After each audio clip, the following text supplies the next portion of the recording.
নমস্কার বনভোজনী সুপর্ণায় আপনাদের সবাইকে স্বাগত।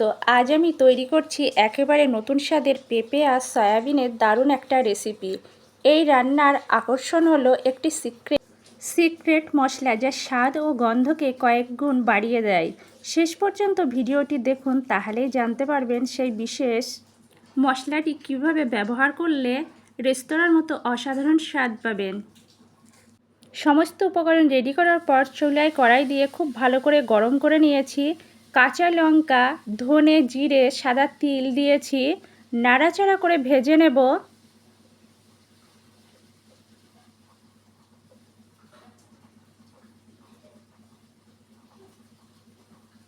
কাঁচা লঙ্কা, জিরে, ধনে, সাদা তিল নাড়াচাড়া করে ভেজে নিয়েছি। একটা মিহি পেস্ট তৈরি করে নেব। আবারও কড়াই খুব ভালো করে গরম করে নিয়েছি। পরিমাপ মতো সর্ষের তেল দিয়েছি।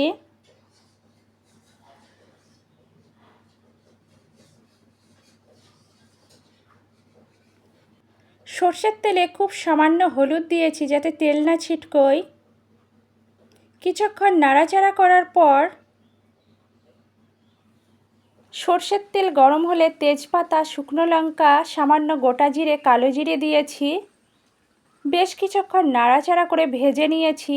খুব সুন্দর একটা ফ্লেভার বেরিয়েছে।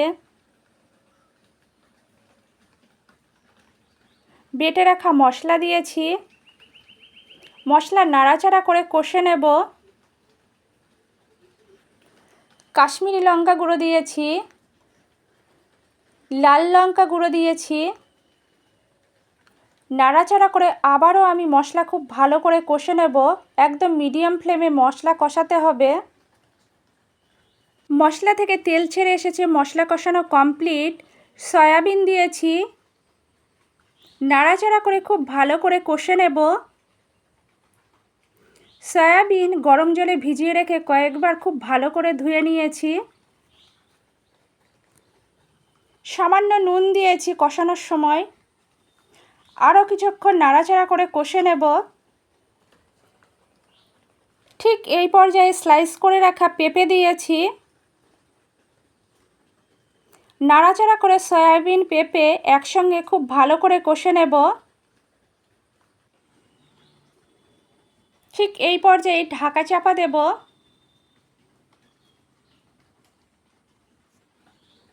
কষানোর সময় বেশ অনেকটাই সিদ্ধ হয়ে গিয়েছে পেঁপে।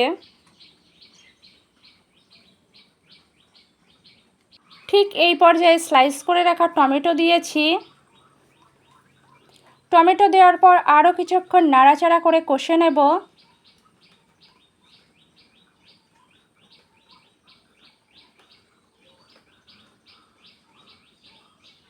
কষানো কমপ্লিট। পরিমাপ মতো জল দিয়েছি।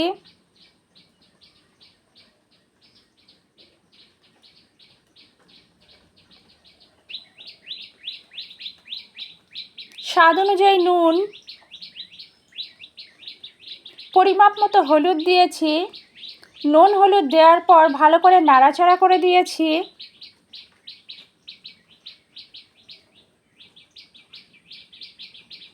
ঠিক এই পর্যায়ে ঢাকা চাপা দিয়ে বেশ কিছুক্ষণ রান্না করে নেব যাতে সিদ্ধ হয়ে যায়। খুব ভালোভাবে সিদ্ধ হয়ে গিয়েছে। নাড়াচাড়া করে দিয়েছি। রেসিপিটা প্রায় শেষের দিকে।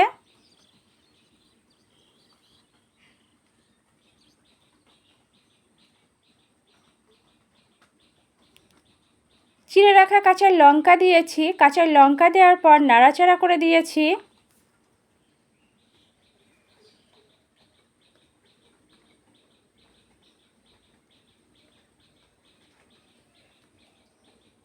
গ্রেভি থাকবে গামাখা। সামান্য গুঁড়ো গরম মশলা দিয়েছি সবশেষে। গুঁড়ো গরম মশলা দেওয়ার পর ভালো করে নাড়াচাড়া করে দিয়েছি। আমার আজকের রেসিপি একদম কমপ্লিট। ভীষণ টেস্টি একটা রেসিপি, একদম পেঁয়াজ রসুন ছাড়া, কিন্তু ভীষণ টেস্টি। আমার আজকের রেসিপি পেঁপে সয়াবিন কারি পরিবেশনের জন্য একদম রেডি। আপনারা দুপুরে গরম ধোয়াটা ভাতের সঙ্গে পরিবেশন করবেন, একদম জমে যাবে। রেসিপিটা আমি ঠিক যেভাবে দেখিয়েছি একইভাবে বানাবেন, একদম পারফেক্ট হবে। আমার আজকের রেসিপি আপনাদের যদি ভালো লাগে লাইক করবেন, কমেন্ট করবেন, শেয়ার করবেন, আমার চ্যানেলের পাশে থাকবেন। আর আপনাদের অনেক অনেক ধন্যবাদ এতক্ষণ ধরে ধৈর্য সহকারে আমার রেসিপিটা দেখার জন্য। আপনারা এভাবেই আমার পাশে থাকবেন, আমাকে সাপোর্ট করবেন, অন্তত একবার হলেও এই রেসিপিটা ট্রাই করবেন।